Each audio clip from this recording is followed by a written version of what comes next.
I'm catching up. Yeah, but I'm figuring. Okay, so we'll wait and see what they say, huh? Of course. Yeah. Okay. They'll wait anyway. What do they say? Keep their mouths shut or not? Good evening, Who knows? welcome to the Tibet Center. Everything is variable. So linger So we start with the prayer for the spreading of the Recipe of teachings things to throughout the say. length and breadth of Tibet. In fact, tonight I'll set up this. By the force of the blessings of the non-fallacious three precious gems, And he said it's and been of the truth of our pure selfless wishes, feel may the precious Buddhist teachings flourish and spread to the expanse of all areas throughout the length and breadth of the West. For all the people living there, together with their near ones, who have engaged in the teachings and have faith and respect for them, may all conditions adverse to their practice of the pure Dhamma be dispelled, and an excellent collection of favorable conditions increase. But I didn't want it to be a burden, so Betty is my. And especially for those who work on methods for accomplishing and flourishing and spreading of the victorious Lord's teachings, which are the source of benefit and happiness. Okay. May they never be oppressed by masses of interference and adverse My conditions. wife is gone. And may this spontaneously happen just as we have hoped and wished. You always have that nasty sort of. Anyway, so see what we can do for our boy. Hanging around the Now world. the Heart Sutra. Thus have I heard once, the Blessed One was dwelling in the royal domain of the Vulture Peak Mountain, together with a big gathering of great monks and Great Bodhisattvas. At that time, the Blessed One entered the Samadhi, which examines the Dharma, called profound illumination, and at the same time, noble Avalokiteshvara, the Bodhisattva Mahasattva, looking at the profound practice of transcendent knowledge, saw the five skandhas and their natural emptiness. Then, through the inspiration of the Buddha, Venerable Shariputra said to Avalokiteshvara, how should those noble ones learn who wish to follow the profound practice of transcendent knowledge? And Avalokiteshvara answered, Venerable Shariputra, whoever wishes to follow the profound practice of transcendent knowledge should look at it like this, seeing the five skandhas in their natural emptiness. Form is empty. Emptiness is form. Emptiness is not separate from form. Form is not separate from emptiness. In the same way, feeling, discriminating awareness, compositional factors, and consciousness are empty. Thus all the dharmas are empty and have no characteristics. They are unborn and unceasing. They are not impure or pure. They neither decrease nor increase. Therefore, since there is emptiness, there is no form, no feeling, no discriminating awareness, no compositional factors, no consciousness, no eye, no ear, no nose, no tongue, no body, no mind, no appearance, no sound, no smell, no taste, no sensation, no objects of mind, no quality of sight, no quality of hearing, no quality of smelling, no quality of tasting, no quality of sensing, no quality of thought, no quality of mind consciousness. There are no nidanas from ignorance to old age and death, nor their wearing out. There is no suffering, no cause of suffering, no ending of suffering, and no path, no wisdom, no attainment, no non-attainment. Therefore, since there is no attainment, the Bodhisattvas abide by means of transcendent knowledge. And since there is no obscurity of mind, they have no fear. They transcend falsity and pass beyond the bounds of sorrow. Buddhas of the past, present, and future, by means of transcendent knowledge, fully and clearly awaken to unsurpassed, true, complete enlightenment. Therefore, the mantra of transcendent knowledge, the mantra of deep insight, the unsurpassed mantra, the unequaled mantra, the mantra which calms all suffering, should be known as truth, for there is no deception. In transcendent knowledge, the mantra is proclaimed, Tayata Om Gate Gate Paragate Parasam Gate Bodhisoha. O Shariputra, this is how our Bodhisattva Mahasattva should learn profound transcendent knowledge. Then the Blessed One arose from that samadhi and praised the Bodhisattva Mahasattva Avalokiteshvara, saying, Good, good, O son of noble family. profound transcendent knowledge should be practiced just as you have taught, and the Tathagatas will rejoice. When the Blessed One had said this, Sharaputra and Avalokiteshvara, that whole gathering in the world with its gods, humans, asuras, and Gandharvas, their hearts full of joy, praised the words of the Blessed One. And now we generate bodhicitta. With the wish to free all beings, I shall always go for refuge to the Buddha, Dharma, and Sangha until I reach full enlightenment. Inspired by wisdom and compassion, today in the Buddha's presence, I generate a mind intent on full awakening for the benefit of all sentient beings. As long as space endures, as long as sentient beings remain, until then may I too remain to dispel the miseries of the world. With the wish to free all beings, I shall always go for refuge to the Buddha, Dharma, and Sangha until I reach full enlightenment. Inspired by wisdom and compassion, today in the Buddha's presence, I generate the mind intent on full awakening for the benefit of all sentient beings. As long as space endures, as long as sentient beings remain, until then may I too remain to dispel the miseries of the world. With the wish to free all beings, I shall always go for refuge to the Buddha, Dharma, and Sangha until I reach full enlightenment. Inspired by wisdom and compassion, today in the Buddha's presence, I generate the mind intent on full awakening for the benefit of all sentient beings. As long as space endures, as long as sentient beings remain, until then may I too remain to dispel the miseries of the world.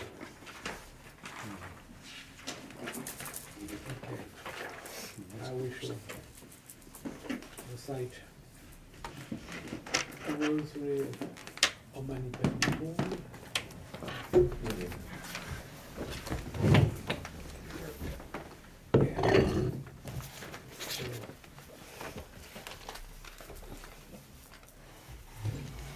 Be careful with the tripod. The camera, just the Okay. camera to. Darren has a camera. You just hit the camera. Yeah, it's okay. Okay, All right, good. that's it. Okay. So Oh. we shall, so remember to think of compassion, consider the suffering of others, and develop the wish to remove their suffering. Om Mani Padme Hum, Om Mani Padme Hum, Om Mani Padme Hum, Om Mani Padme Hum, Om Mani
Padme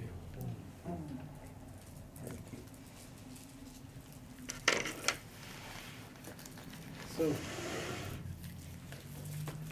have been discussing Beyond Religion, Ethics for a Whole World by His Holiness the Dalai Lama.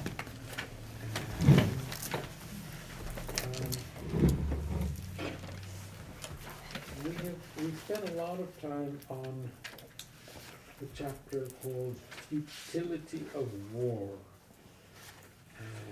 so much time that don't even tease me about it. I can see a little smile on his face. Yes.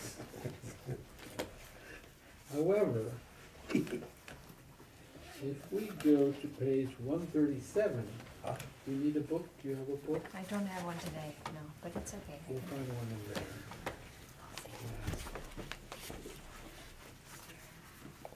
Yeah. 137, you say? 137.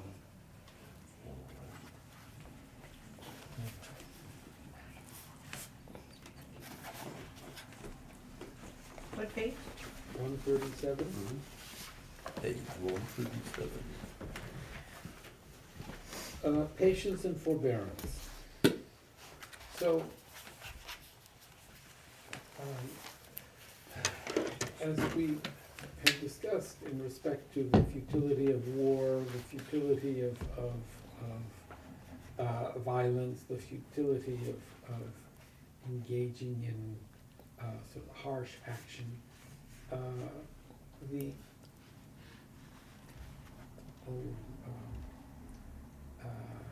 Lavinia's not here, but it's very difficult to actually have a job or a career which is devoted to addressing the problems of wars or conflicts between countries, where we can actually contribute in some way. But what we can do, and that's what we've been discussing, is work on ourselves. I mean, that's the greatest contribution we can make, working towards countering our own violent tendencies, our own anger, our own sort of afflictive tendencies as our contribution to world peace, universal peace even maybe. I think that it's all we can do, but if we really do it honestly, it may be the greatest contribution we can make to, I'm saying the universe, but to the world. I don't know, what do you think of that? I agree. Agree. I'm in agreement. I agree. I second the motion or whatever. No, because Over here? No? Sure, but it becomes more and more difficult if you look at the news and what's going on. Then I find myself becoming kind of angry because there's so many wars and there's so many unjust wars that are happening right now. It's antithesis to my practice of trying to cultivate compassion, so I have to stop watching the news. But without even getting to compassion, I mean, I lose my inner peace also when I watch the news and the wars that are going on in the news. So I definitely have to stop looking at the news, because even my Tibetan doctor says that get off the news and the social media.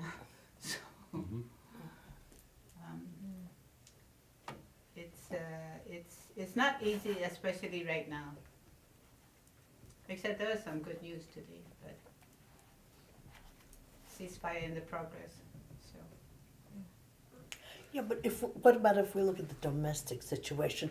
There's political squabbling over aid to for the fire and the fire victims in California. Now that's just upsetting. It's it's politics about, but as a result, the funds are not going forward. And the big hurricane too. yes, Sarah and I was talking about. yes, but it's upsetting. I don't know how to keep. How do you maintain your peace of mind, Rinpoche, in watching the news like that? So I think that we have to be careful. Did you hear what he Yeah, I said? did, I heard that. I think we have to, with social media that you've referred to, and with access to immediate news and perspectives of different sorts, and it's very easy to get sort of sucked into that vortex. Yes. It is. Yes. Absolutely. Because Yes. it's never ending, especially now that everybody has access to internet. It's one news after another, and a lot of the news is not good news. So dealing with that is one thing, but what we're talking about is dealing with the anger that develops within us. Right. And Anger. yes, staying away from the social media is important, but we shouldn't be oblivious to what's happening in the world. No. And however,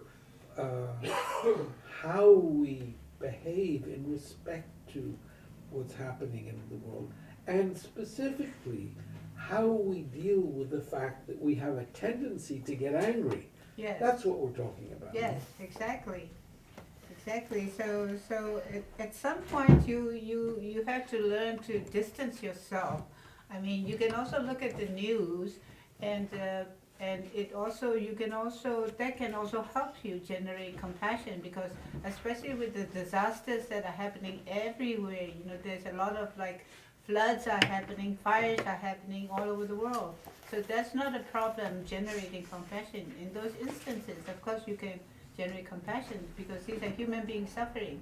But when it comes to wars, then you become kind of sucked into it and say, oh, this is unjust, that is unjust. Why are we giving them billions and billions of money and cash and arms? Why are we part of it? Why are my tax dollars going there? So that's when I kind of lose it a little bit. I'm like, it's if there is such a thing as a common karma, then we're part of it, because our tax dollars are going there, even though we have nothing to do with decision making. So that's kind of difficult to even wrap my head around it. I mean, what else can you do except get on the street and start protesting again? So if that's a question, does anyone want to answer that particular question? What else is there to do other than getting out on the street and protesting? Well, is it correct to attribute this to our collective karma? Our tax dollars are fueling wars and subject to political machinations. And we probably are not Americans. Yeah. It's the American money and American arms that are going there. Not our intention to pay for war, though. No, of course Karma not. comes We're from just paying the intention. taxes because we have to. Right? But I would, and we That's why have not paying. except from not paying, we have no control over where our taxes go. I rather all my tax monies go to feeding the poor or building shelters for the homeless, instead of giving bombs to Whoever at the pays for fuel to the Middle East war, The highest which is bidder. expending. Yeah, that's right. But we have no control over it. So, Leslie, your question was, is there such a thing as collective karma? Yes. And are we therefore somehow responsible for the problems that take place in the world?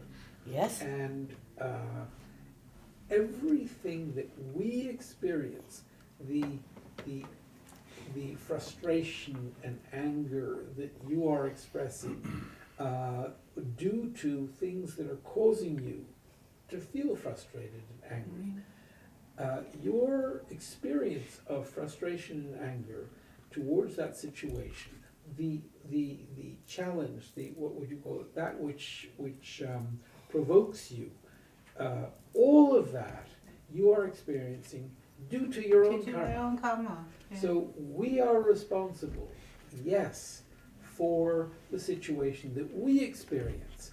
We are not responsible for the experience that someone in Gaza is experiencing.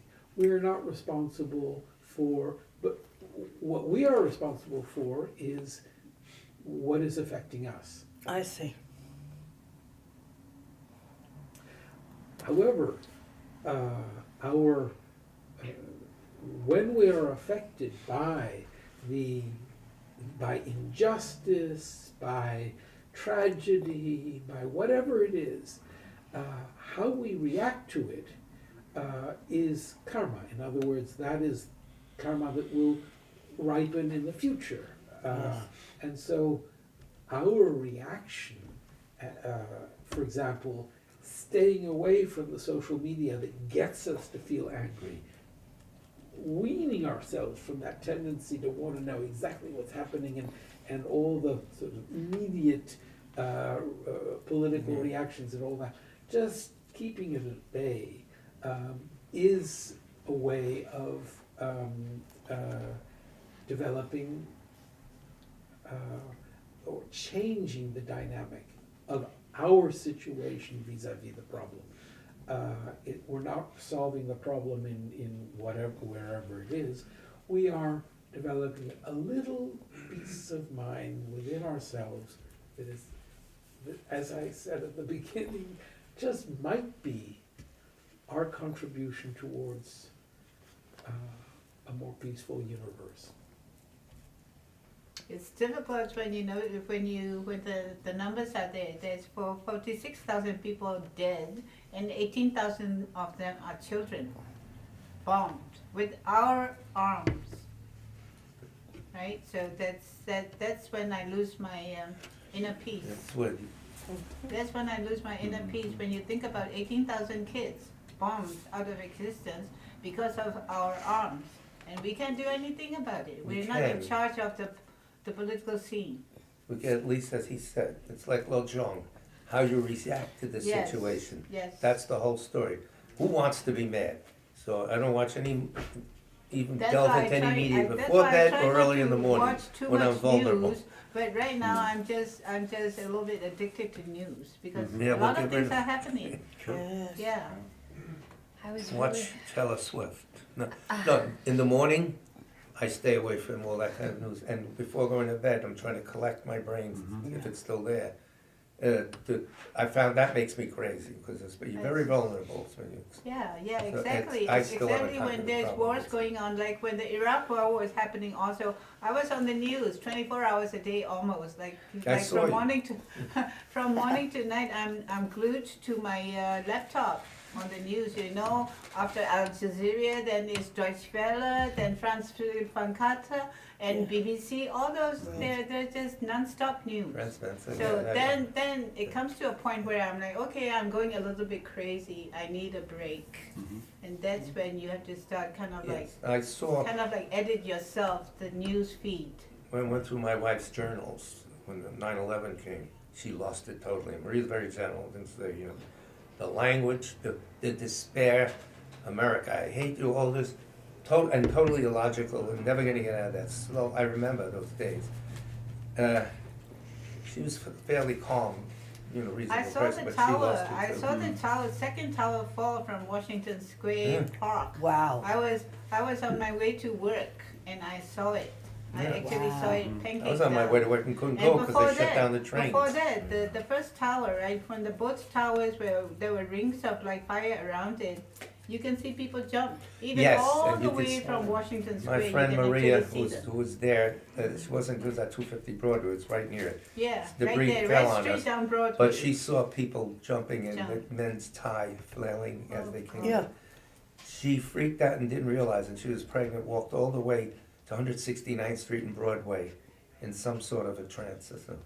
And just kept going. And I said, I'm falling down. A red tie, a red tie. You know, poor thing, you know. You met Maria, right? Maria. So, we were out of there in '96, fortunately. But go ahead, Dara. She was going to say something. well, I was just thinking that a couple of days ago I was listening to Dr. Martin Luther King's speeches. I was listening to one of his sermons called Love Your Enemy. That was so amazing.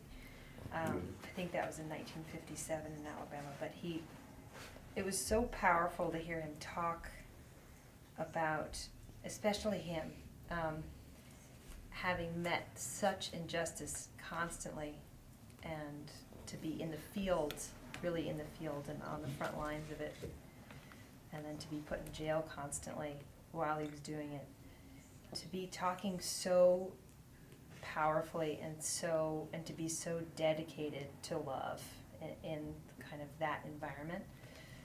It was so inspiring, obviously, to me and everyone, to hear him talk.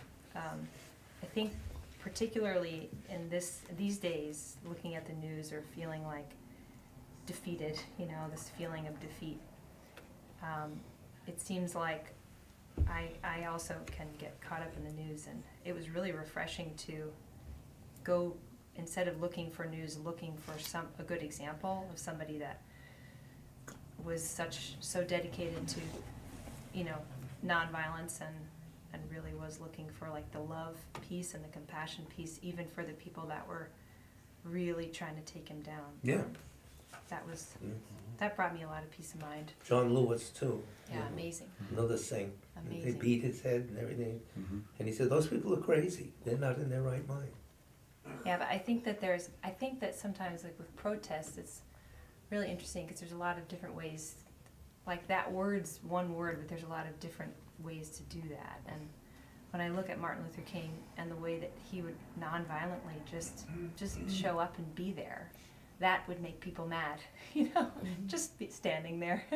He wasn't being aggressive or saying anything bad. He was just there and holding hands with others and walking. It wasn't anything that was angry.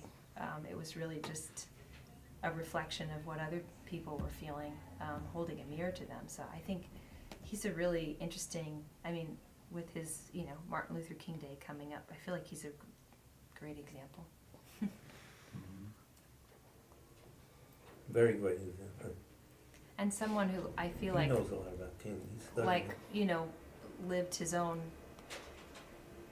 he was fighting his own battles and in touch with himself in a certain way that makes me want to be in touch with myself, certainly. Yeah. It's inspiring. It makes me want to make better decisions, I suppose. So they did what Nikki's saying. How do we react to this and change our character? And that's whose legacy endures, not O'Connor or the others. Right. I think when we react to things like the news and the media feeds and stuff that are going on now, we step away from that one thing, be like wood. And then we get mad, we get angry. Then we lose our direction, we lose our inner peace. And it's very, very difficult to operate from that point of view. I'm looking at friends of mine, it's not so much with the war in the Middle East and things like that, but it goes back to the situation with Trump. When he first came in, it was like, you're either this or that. We hate you or we hate you. Or we hate you more. I was like, Yeah. so I've tried to just pull back and Yeah, I gotta become cut down. much more common sense so I gotta can cut look down at that. consumption of So I can media look at and it news, differently, yeah. especially. Yeah. Yeah, I stopped being Or else news-free. just get myself a mental space, a step back and kind of like give a distance from that. Yes, yeah. Yeah. You can have a handle lot it of well. compassion and a lot of feelings and still have that distance. Well, I used to go on to a lot of protests. I realize. So in a way, the anger towards injustice can kind of like propel you to action. Concrete Sure. action.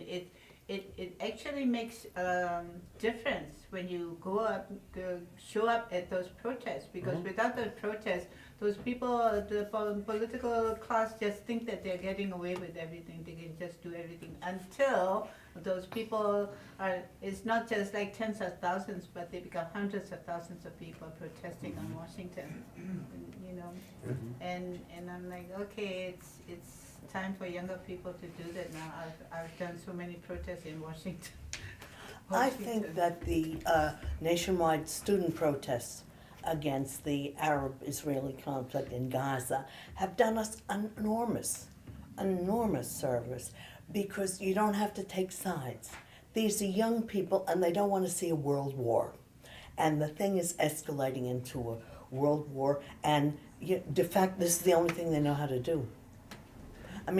That Columbia campus on Morningside High, there's a public access in the middle, and it's still closed down, and you cannot cross there without a Columbia University active ID.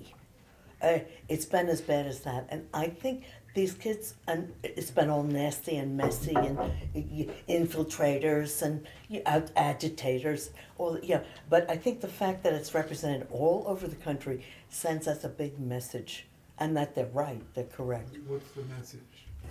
No more war in the Gaza area, and let's start questioning U.S. funding of Israel. Because the Israeli political lobby in the United States is overwhelming. Yes, It's it's very impossible. strong. It's impossible. Yeah. Yeah, but people should question that. Yeah. We should there's- start And it questioning. doesn't represent all of Israel, it represents No, it that. doesn't. If It they're doesn't. really Yahoo fact. serious, if they're really serious about stopping the war between Israel and Hamas and Gaza and everything, all you have to do is stop all monies going there, stop all arms going there, and Israel will not be able to fight. Right now, they are fighting how many countries? But They are meanwhile, fighting internally, with what do we do? Palestine, Gaza, That's right. Lebanon, We should Libya. start asking more South questions France. about this. That's He why handles protest it is very well. important, He's but always following it up protest with- is action is important. What, in terms of protecting our minds, so Yeah. that they grow, and Yes. maybe we come up with more creative solutions and impress But others we that can by still we're have not a losing peace our, of mind. We can still keep Yes, our peace it's of an mind art. and take action at the same without time. screaming. No, Yeah. you feel he handled it well. I guess your father's been involved in all this his life, but you seem to first go to the facts as So- much as possible. But let's Talk about ourselves reacting, yes. let's relate it to. Well, John. We've been discussing karma here. Yeah. And, Okay. Karma. How does my inner work actually affect the situation in Gaza? Actually affect the situation in between Ukraine and Russia? How does my cultivation of patience have an effect? It does. Basically, I think you become more calm, you become more at peace, and you become more effective in what you're doing. And the more of those that you have, the better off you are. And by that I mean numbers of people. So, viewing it not in terms of getting a bunch of people to be calm, No, but I'm saying it grows. but if we Mm. believe in karma, if we believe in the laws of what we Right. call laws of cause and effect, Mhm. if we believe that any of my actions have an effect on the future, on my future, and that everything that I experience is the result of my past Right, actions. that's number one. So if the whole world that I am experiencing, all the injustices are my experience of them, Mhm. Right, is due to my past actions, right. Agreed. then the work that I do on myself to develop patience, to develop inner peace, to really work through the reasoning that will bring about that ability to remain calm, will change the situation. If In the future, yes. will change the whole, in that my experience of the outside world is caused by my Yes. actions, Absolutely. my present actions have an effect on the outside world. How you react is like the low John thing. Right. These things happen as you cause them. Now what do? Keep it going? If you don't, no. So you're saying that there's like a science between what, like the cause and effect of yourself internally is affecting the outside world, but like not in your immediate, like, I'm proposing, I'm suggesting future, that it will. in just the same way that what I'm experiencing is caused by my past actions. just I the same can't way. blame Right. Netanyahu, and I can't blame Yeah. Putin, and I Right. can't blame any of these people. Right. I have to, for the the frustrations that I'm experiencing, I have to blame my own past actions. Right. Non-virtuous, self-cherishing past actions. So, if I want to bring a change to that outside world that I'm experiencing due to my past actions, I've got to change my present actions. Yes. Now, to train to do that, is, not reacting automatically like you always did, to make the future the same as the past, there's the work, I think. Like Lo Jong says. This is Lojong. This is Lojong, mind yeah. training.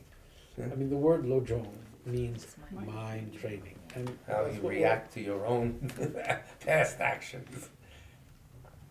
What are you But we gonna should be able to come to if we train in Lojong well enough, we should be able to come to a point where we can still keep our calm and our peaceful mind inside, and at the Yes. same time. May it happen. At the same time, affect action outside also, because you can't just sit in your meditation cushion and do Lojong while the world is. Well, maybe you burning. have to at first. You still have to protest, because without those protests on Columbia campus and all That's that right. stuff going on, without that, the political class is just going to ignore and do everything. Those protests, those students, and then people started joining them, Yes. and then from 10,000, from a couple of thousand to a couple of 100,000 to millions. That protest work. You still have to keep that, but at the same time, you don't necessarily have to be angry. You can still show up. So And the I'm bodies gonna, count, I think I'm so. gonna I think. suggest that instead of saying you still have to show up, you still have to do, you should say, I still have to show up, I still have to do. So Yeah, this is a that's very what I mean. individual thing. Yes, that's what I Um, mean. I don't think that I should go out and protest. No, I'm not saying, when I'm saying you, I'm actually thinking but Tony, about, you should. You should. I'm thinking That's about right. myself. Lazy. No, He's no, no, gotten no, I'm lazy, that's actually all. thinking about myself, I gotta watch because TV. like, when I go to the protests, somehow, from the slogan shouting and everything, sometimes it's very easy to become angry. Yes, Because and create you a situation to happen basically, you are again. protesting against the injustice of war, right? And it's You're tense. protesting against people who are dying, children who are dying. So it's very difficult not to become angry. But I would like to come to a point where I can keep my inner peace, I can keep cool, and at the same time affect action outside and still protest. So I'm going to suggest, we'll skip to the second, on page 138, patience towards the perpetrators of harm. And this is We'll bring that in up. respect to our frustration with the political situation, with the wars going on. As I've already suggested, reflection on the fact that everything depends on a great many causes and conditions can do much to help us tolerate the wrongs inflicted on us by others. When people injure us in some way, it is helpful to recall that a vast array of factors will have contributed to their behavior.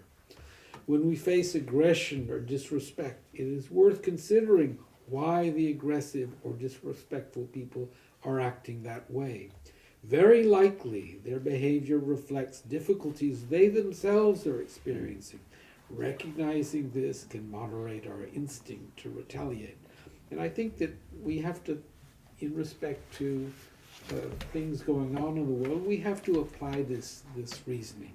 It's really, I mean, of course,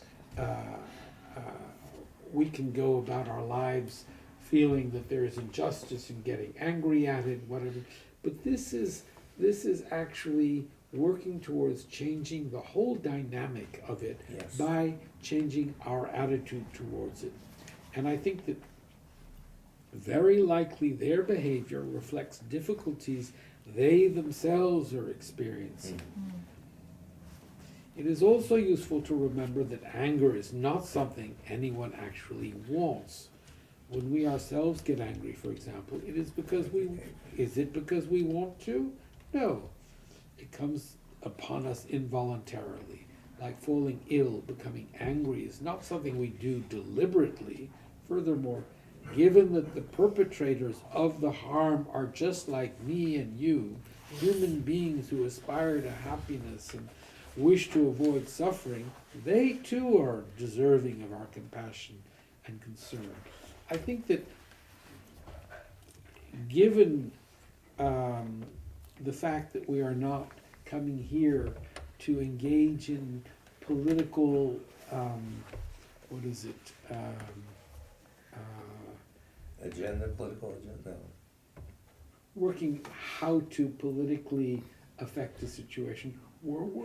Here we're talking about the spiritual way of dealing with the situation, and to bring it to the point where we consider that those who are perpetrating the problem are deserving of our compassion and concern is huge.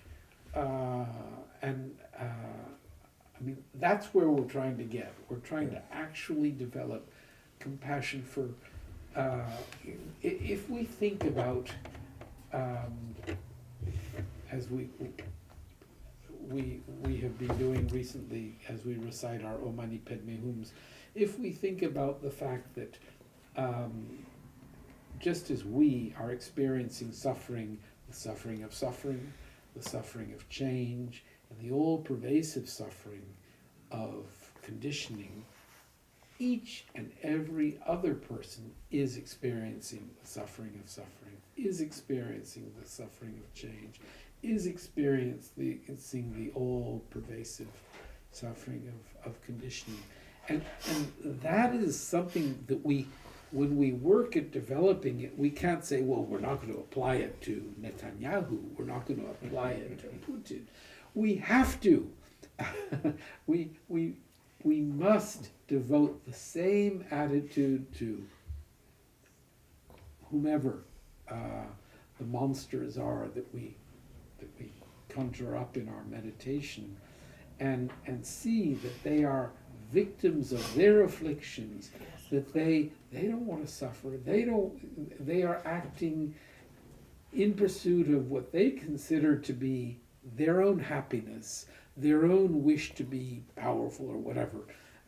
It's all the result of their afflictive way of seeing things and behavior, and we have to develop compassion towards that. That's our sort of spiritual responsibility, no? Yes.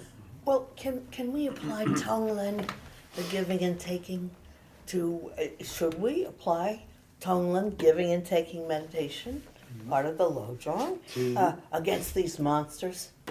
We must. We must. If You we, could work on that guy, Watch and then out. you, I see. All right. I What's mean, we giving can't. and take, what is that?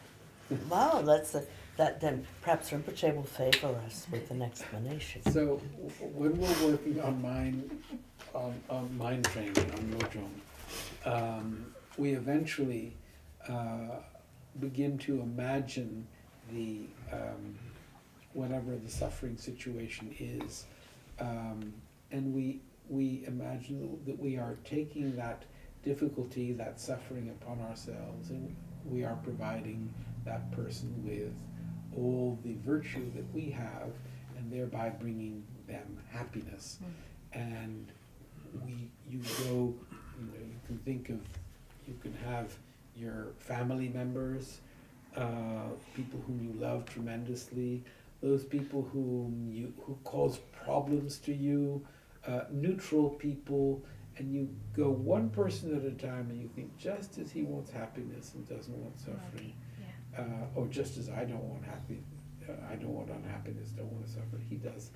He's in this, and you begin to breathe in that person's negativities, and you can think of, like, at your heart, a flame of self-cherishing, and as you breathe in the negativity of others, or the illness or whatever it is, you can think of that breathing in process as diminishing the intensity of the flame beautiful. self-cherishing. Yeah.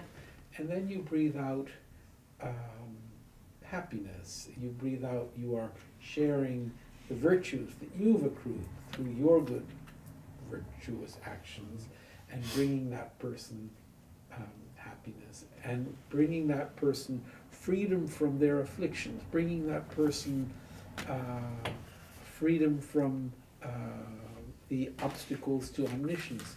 You eventually think of that person as having attained enlightenment.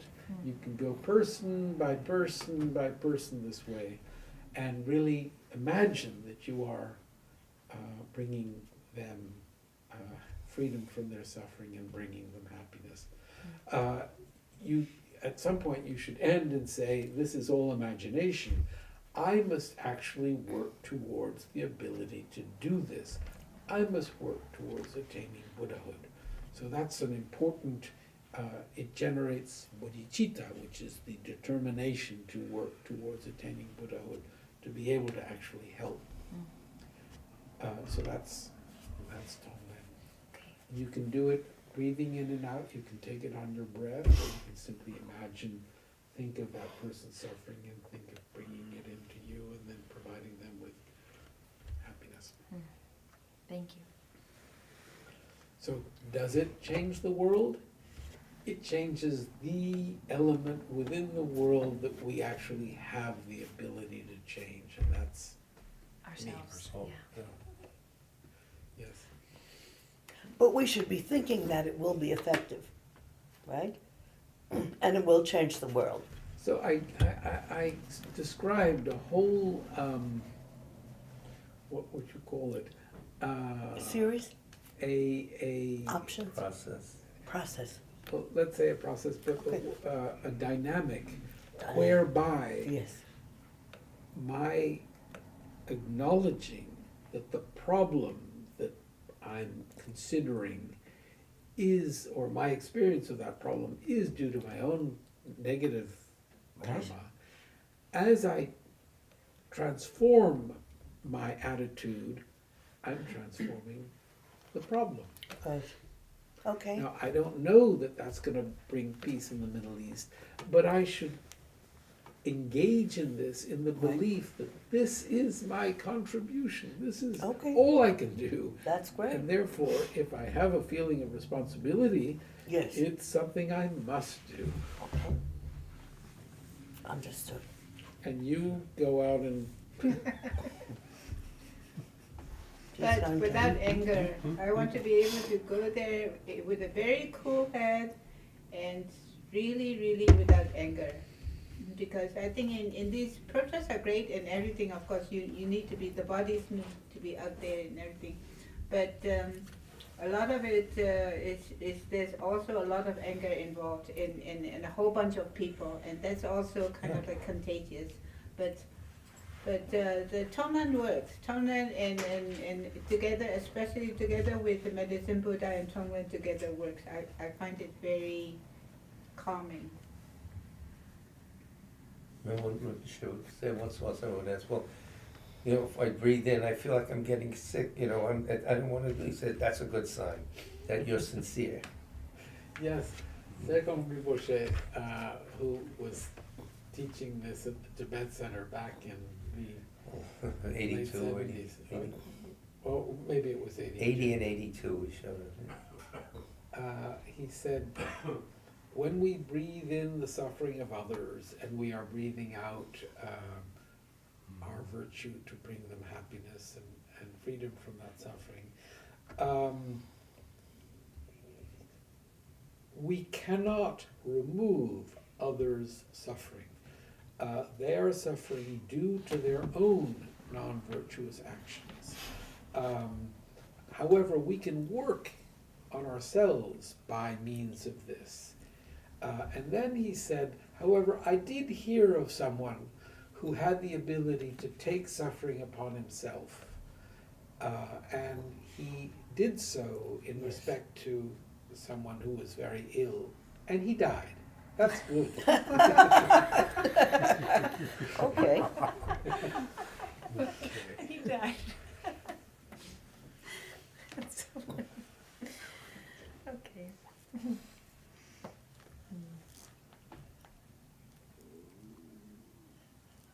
Yes. So- Never mind, that's not relevant to what we're talking about. So we've been talking, Page. now, patience and forbearance. In the context of secular ethics, perhaps the antidote to destructive emotion, this is on page 137, with the most urgent and immediate relevance for our everyday lives is what is called söpa. Söpa means patience. Though usually translated as patience, söpa also includes the virtues of forbearance, tolerance, and forgiveness. What it really means is the ability to endure suffering. It entails not giving in to our instinctive urge to respond negatively to our difficulties. But söpa has nothing to do with being either passive or impotent.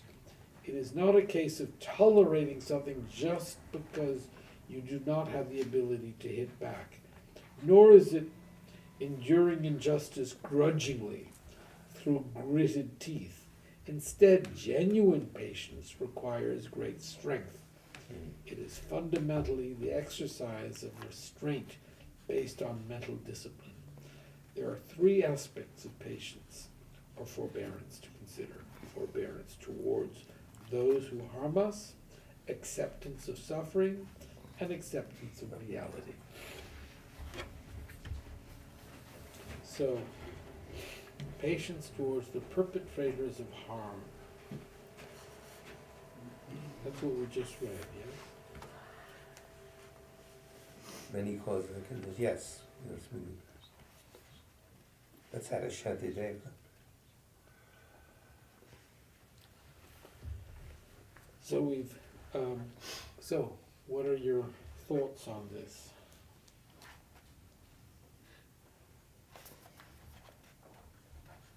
I mean, this is all, since you've been talking about Lojong and Yes. this is all Lojong. His Holiness is Lojong mind training.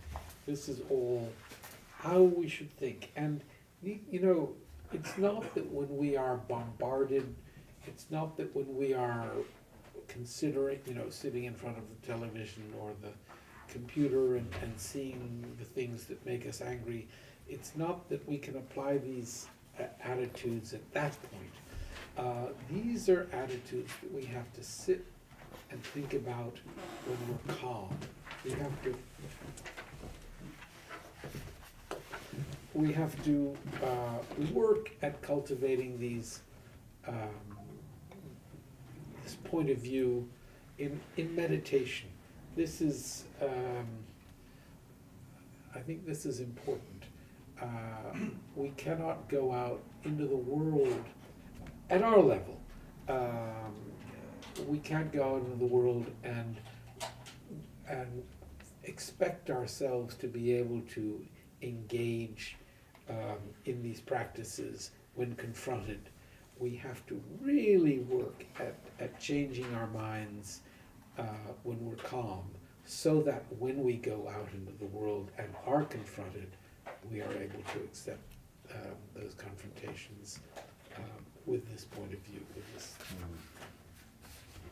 So I found that being too close to an object I dislike, it causes a disturbance in my mind, makes me end up ruminating and exaggerating the negative qualities of the object, making me more upset and perpetuating affliction.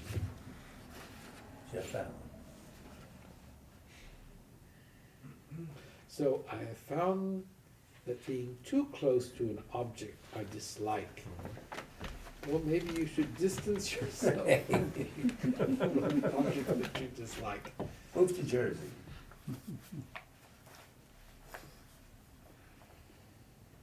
So yes, sometimes when we're stuck in, you know, a disturbance making one end up ruminating and exaggerating the negative qualities, we all do that.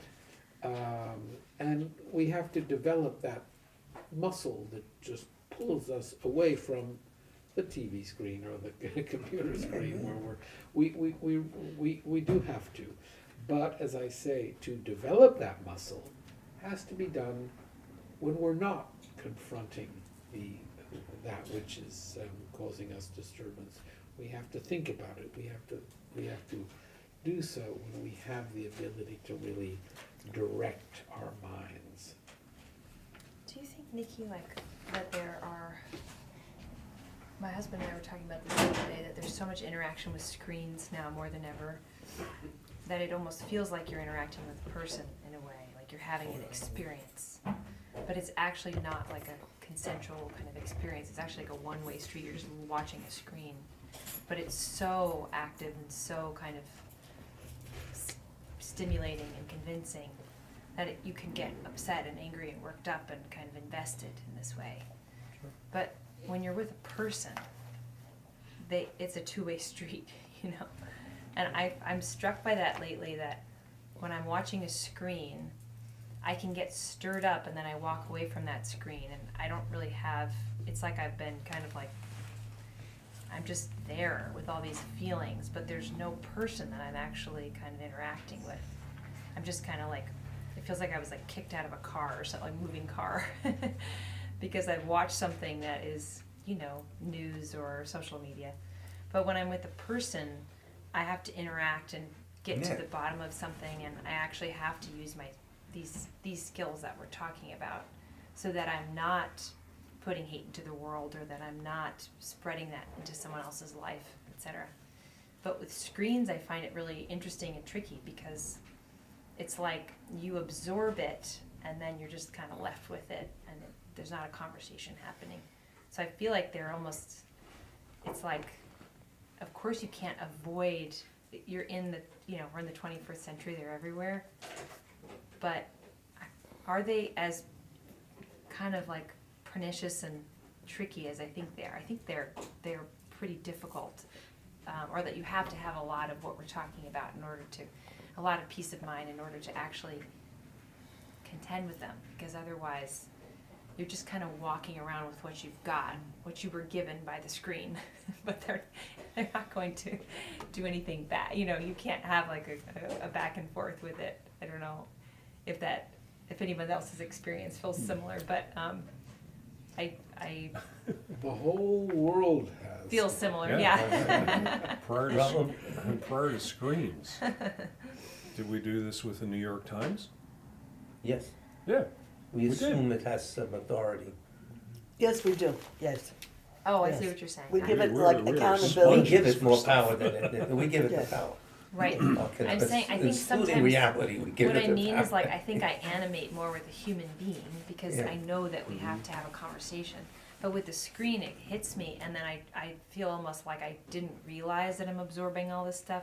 And then I walk Yes. around pretty anxious all day with this kind of It's sneaky though. malaise. It's sneaky, that's right. It's not like Slips right in. loudspeakers in the town No. indoctrinate. It slips in underneath you. That's right. It's And the it- algorithm. It's made to rile you up. Of course, of That's course. true. Yeah, so But- all but- that Yes, is coming it out, is. and It switches I nicely. resent being manipulated by screens and algorithms. Right. And I would just be like telling, no, you're not doing that, you know. It slips So, nicely from, you know, like Yeah, your friend it's into very it's very authority. subtle, and it's Yeah. very it's also almost It's a like skill we have to all-pervasive. acquire and then Yeah, monitor. until you realize that it's the algorithm, and I'm like, it's just like ChatGPT. They say, oh, you want to chat? I was saying, no, just do all my housework first, and then I'll think about chatting with you.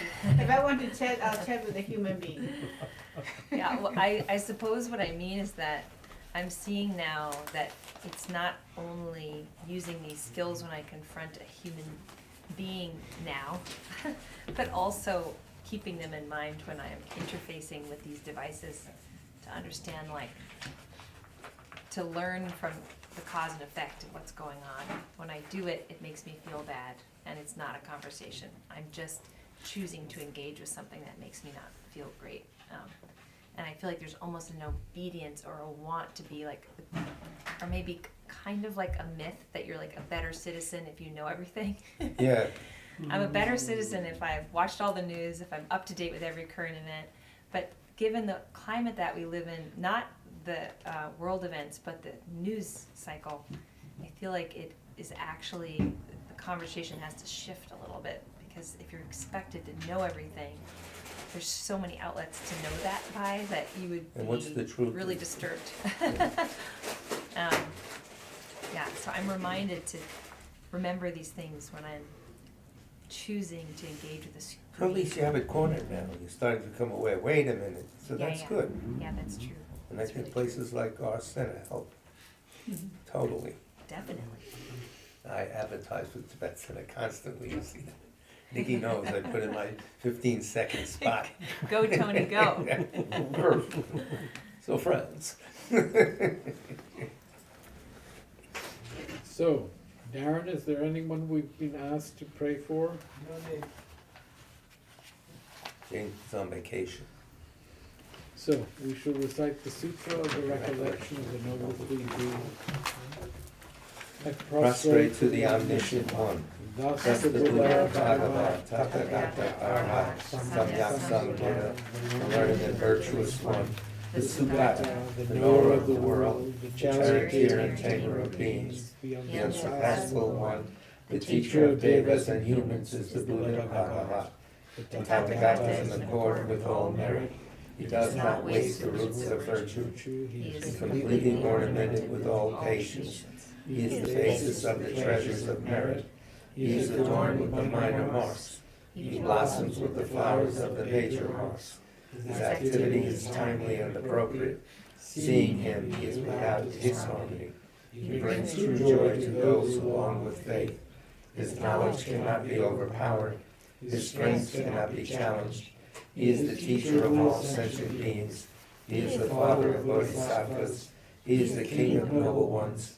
He is the guide of those who journey to the city of nirvana. He possesses immeasurable wisdom. He possesses inconceivable confidence. His speech is completely pure. His melody is pleasing. One never has enough of seeing him. His form is incomparable. He is not stained by the realm of desire. He is not stained by the realm of form. He is not affected by the formless realms. He is completely liberated from suffering. He is completely and utterly liberated from the skandhas. He is not possessed with dhatus. His ayatanas are controlled. He has completely cut the knots. He is completely liberated from extreme torment. He is liberated from craving. He has crossed over the river. He is perfected in all the wisdoms. He abides in the wisdom of the Buddha Bhagavats, who arise in the past, present, and future. He does not abide in nirvana. He abides in the ultimate perfections. He dwells on the bhumi where he sees all sentient beings. All these are the perfect virtues of the greatness of the Buddha Bhagavat. The Holy Dharma is good at the beginning, good in the middle, and good at the end. Its meaning is excellent. Its words are excellent. It is uncorrupted. It is completely perfect and completely pure. It completely purifies. The Bhagavad teaches the Dharma well. It brings complete vision. It is free from sickness. It is always kindly. It directs one further. Seeing it fulfills one's purpose. It brings discriminating insight for the wise. The Dharma, which is taught by the Bhagavad, is revealed properly in the Vinaya. It is renunciation. It causes one to arrive at perfect enlightenment. It is without contradiction.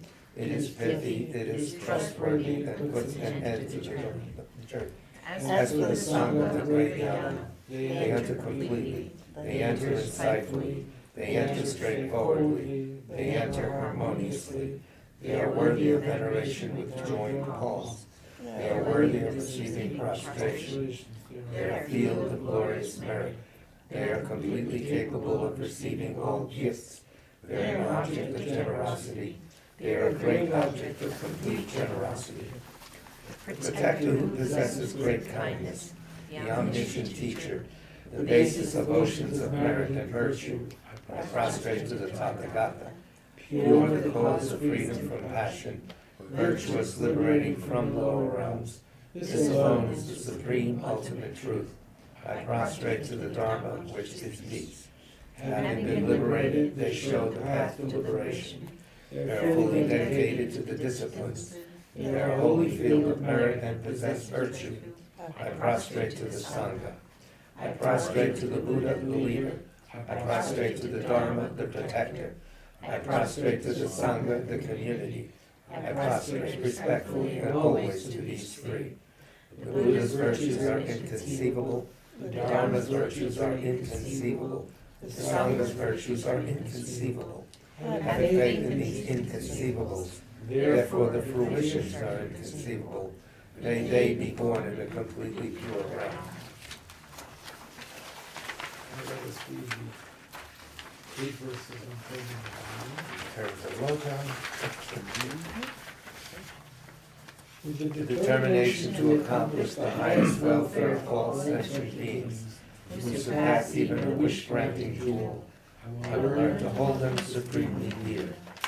Whenever I associate with others, I will learn to think of myself as the lowest amongst all, and respectfully hold others to be supreme from the very depths of my heart.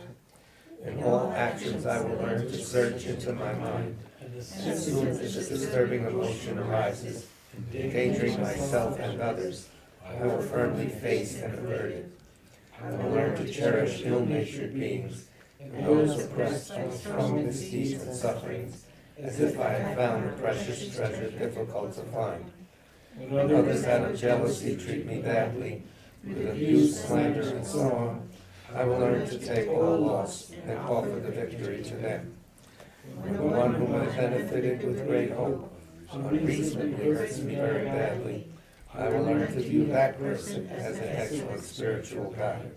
In short, I will learn to offer to everyone without exception all help and happiness directly and indirectly, and respectfully take upon myself all harm and suffering of my mothers. I will learn to keep all these practices undefiled by the stains of the 8 worldly concerns, and by understanding all phenomena as light illusions, be released from the bondage of attachment. Now a prayer for swift return. Exalted wisdom of all victors gathered in a drop, sole refuge manifest in the form of the one wearing saffron robes, Guru Losang Tugwang Gojin Chan. Please bear witness here today that our prayers may be fulfilled. We beseech the great torch of doctrine, accomplishing from long ago the vast waves of aspirational prayers, Lord of speech of the Victor Losang's teachings, spreading them to the ends of the earth by means of explanation and practice.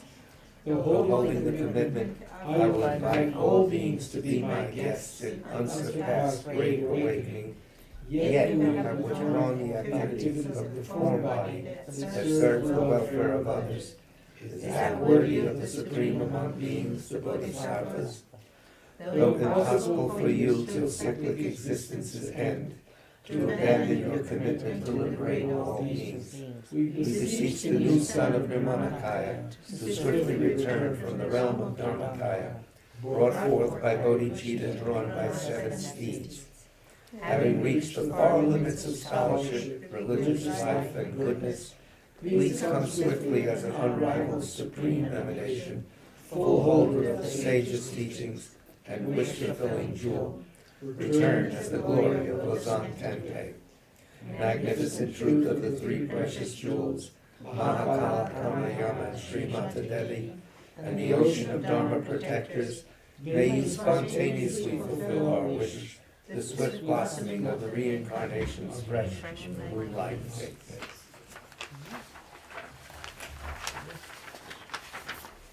Thank you very much, Nikki. Very, very uplifting. Thank you.